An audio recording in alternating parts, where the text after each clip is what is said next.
Hello दोस्तों, तो आज हम लोग बात करेंगे एक नए टॉपिक के ऊपर। और बात करेंगे कबीर की और बात करेंगे जीसस की। तो कबीर एक बात कहते हैं जीते जी जो मरा अजर अमर सो होई, वो मरना मरना भला जो जाने जग कोई। तो वहीं पर जो है एक बात और कबीर कहते हैं कि काम धेनु गाय छोड़ छेड़ी कौन दुहावे। तो कामधेनु गाय को छोड़ करके छेड़ी कौन गवाएगा, छेड़ी कौन दुहाएगा। दूध के लिए कामधेनु गाय छोड़ करके बकरी के को कौन उसके दूध को लेना चाहेगा। तो इस बात को कबीर कहते हैं।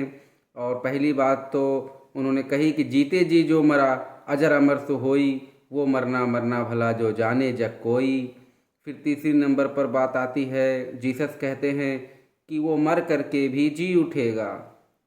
जीसस ने कहा है कि वो मर करके भी जी उठेगा।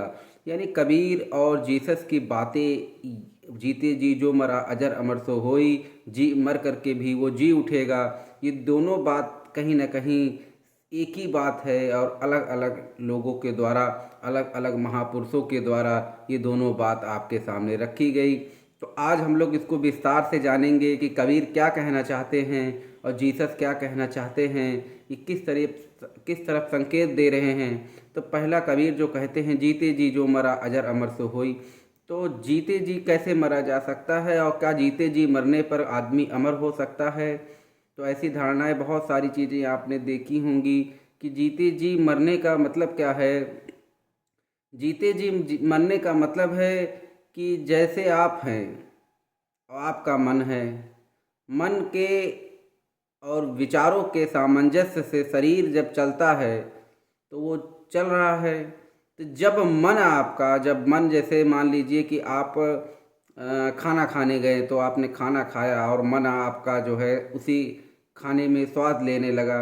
उसी प्रकार से जब कोई आप काम करते हैं और मन आपका उसमें चला जाता है और मन उसमें रहने लगता है, तो उसके अंदर जो है धीरे धीरे क्या होता है कि जब आप अपने मन के विपरीत चले जाते हैं, यानी जब आप अपने मन को खुद ऐसी जगह दूसरी जगह लेकर के चले जाते हैं जहाँ पर मन को बहुत भय लगे, मन को बहुत डर लगे, मन बिल्कुल कमज़ोर हो जाए, तो उसी के आगे जब उस मन को और आगे ले जाते हैं, तब जब मन आपका धीरे धीरे क्या होता है, वो गति उसकी रुकने लगती है। मन की गति जो ज़्यादा जा रही थी, वो मन की गति रुकने लगती है। तब मन परेशान होने लगता है। तो जब मन परेशान होने लगता है तो बहुत बार जब इस प्रक्रियाओं को किया जाता है और धीरे धीरे नाम जप जो लोग करते रहते हैं या फिर ध्यान करते रहते हैं या फिर अपनी चीज़ों को वो किसी दूसरी तरीके से अपनी चीज़ों को उसमें रस लेने लगते हैं।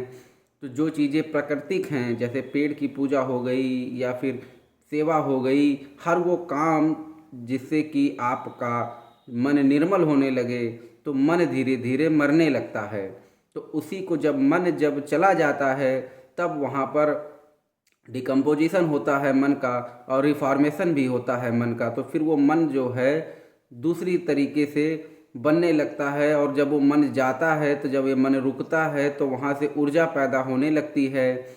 यही कारण है कि जब कबीर भगवान जो थे, जो कबीर दास जी थे, जब डेथ हो गई थी उनकी, तो वो फूलों में बदल गए थे, क्योंकि उन्होंने अपने शरीर के जो पार्टिकल थे उसको उन्होंने फूलों में बदल दिया।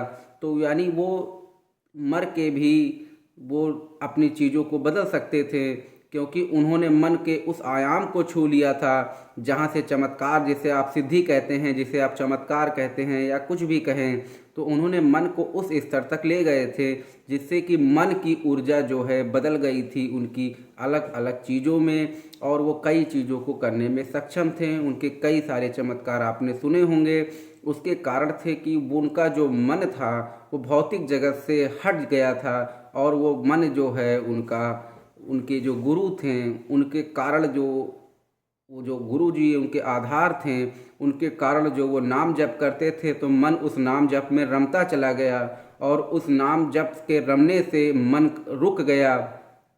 मन कन्वर्ट हो गया और वहाँ से उन्होंने ऊर्जा जो है प्राप्त कर ली और उसी ऊर्जा के मदद से उन्होंने कई तरीके की चीज़ें की हैं। अब जीसस की बात करेंगे कि जीसस कहते हैं कि वो मर के भी जी उठेगा, तो उन्होंने भी प्रार्थना के द्वारा अपने मन को निर्मल कर लिया। लगातार उन्होंने प्रार्थना करते करते भगवान जीसस ने अपने मन को इतना निर्मल कर लिया कि वो भी मन के परे चले गए, जिसके कारण उनके अंदर भी वही ऊर्जा, वही सिद्धियां आ गईं, जिसके कारण उन्होंने कई तरीके के चमत्कार किए जो कि लिखे गए हैं। तो मन के रुक जाने पर और मन का शून्य में चला जाना, एक ऐसी जगह मन का चला जाना जहाँ पर जाने के बाद मन के अंदर कंपन ना हो, तो मन जो है उस जगह पर जब रुकने लगता है तो वहाँ से ऊर्जा पैदा होने लगती है। उसी ऊर्जा पैदा होने को ही सिद्धियाँ कहा गया है, उसी को कहा गया है कुंडलिनी कहा गया है।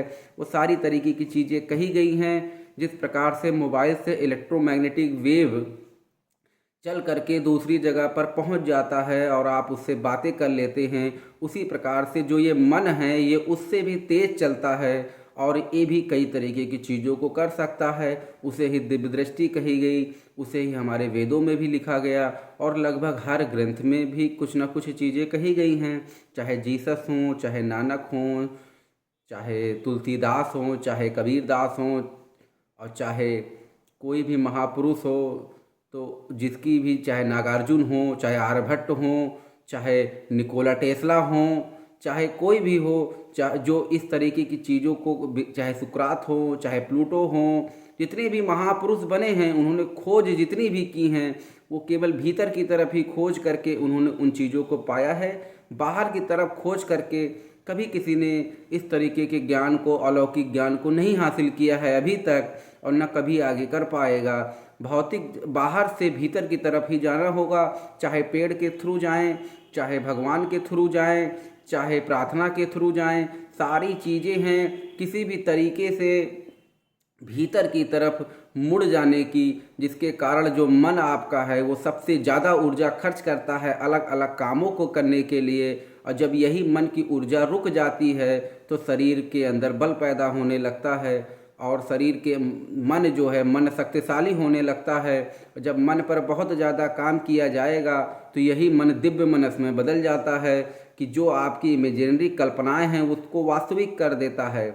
जैसे आपने कोई इमेजिनरी कल्पना देखी, अब आपके पास ऊर्जा नहीं है इसीलिए वो वास्तविक में नहीं बदलता।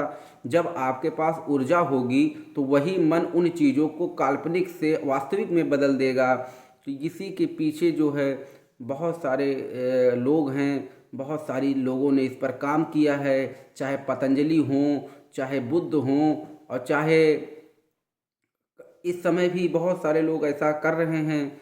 और कोई बहुत अलग तरीके की चीज़ें नहीं हैं, अलग अलग तरीके से लोग अलग अलग चीज़ों को कर रहे हैं। तो ये उसके बाद फिर एक बात और कहते हैं, कबीर कहते हैं कि कामधेनु गाय छोड़ करके छेड़ी कौन दुहावे। तो ये अब ये ओमकार में नानक भी यही कहते हैं कि एक ओमकार कर्ता पूरक निर्वैर सभी कामों को पूरा करने वाला है, किसी से कोई मतलब भी नहीं है, कभी जन्मा भी नहीं और किसी से उसको भय भी नहीं। तो वही बात कबीर भी कहते हैं कि कामधेनु गाय है ये, इसको छोड़ करके छेड़ी कौन दुहाए। अपनी चीज़ों को पाने के लिए मैं जब ये जो मेरे गुरु हैं, ये जो मेरे नाम उन्होंने जो मुझे दिया है ये कामधेनु गाय है, तो मैं इसे छोड़ करके मैं बाहरी चीज़ों से क्यों अपनी ज़रूरत को पूरा करूं, क्योंकि सभी ज़रूरतों को पूरा करने वाले हैं। नानक पहले ही बोल चुके हैं कि एक ओंकार जो है सभी काम को पूरा करने की क्षमता रखता है अपने अंदर। तो उसी प्रकार से उनके राम नाम में भी वही क्षमता रखते हैं वो अपना पूरा करने के लिए। इसीलिए वो कहते हैं कि इस चीज़ को छोड़ करके, इस नाम को छोड़ करके, इस महिमा को छोड़ करके मैं क्यों जाऊं उस चीज़ों को लेने के लिए जिन चीज़ों का कोई भी वजूद नहीं है, जिन चीज़ों की कोई भी समय नहीं है, जिन चीज़ों का कोई भी लाभ नहीं है।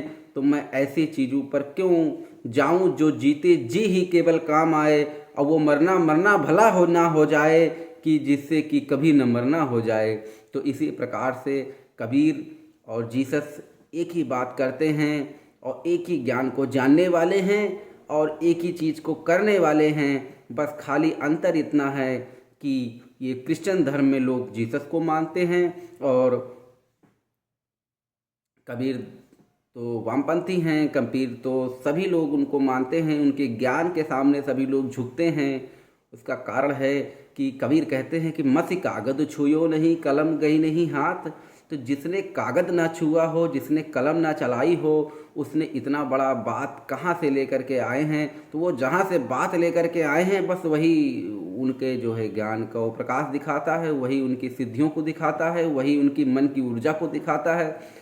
क्योंकि लिखने पे आए तो आप एक नाम ना लिख पाएंगे सही, उन्होंने तो इतनी बातें लिख दी कि जिसको आप अभी तक समझ नहीं पाए हैं। तो इसका मतलब ये है कि कुछ तो लाए हैं नया, क्योंकि नया न लाए होते तो हाई स्कूल की किताबों से लेकर के आज तक न पढ़ाया जाता, आज तक लोग उनके पीछे न चलते। क्योंकि ये पीछे लोग उन्हीं के चलते हैं जब वो कुछ कर नहीं पाते, जब वो समझ नहीं पाते तो फिर पीछे हो लेते हैं और फिर समझते हैं कि इन्होंने किया क्या है। तो कुछ लोग उसको समझ पाते हैं बाद में, कुछ लोग आज भी नहीं समझ पाते हैं।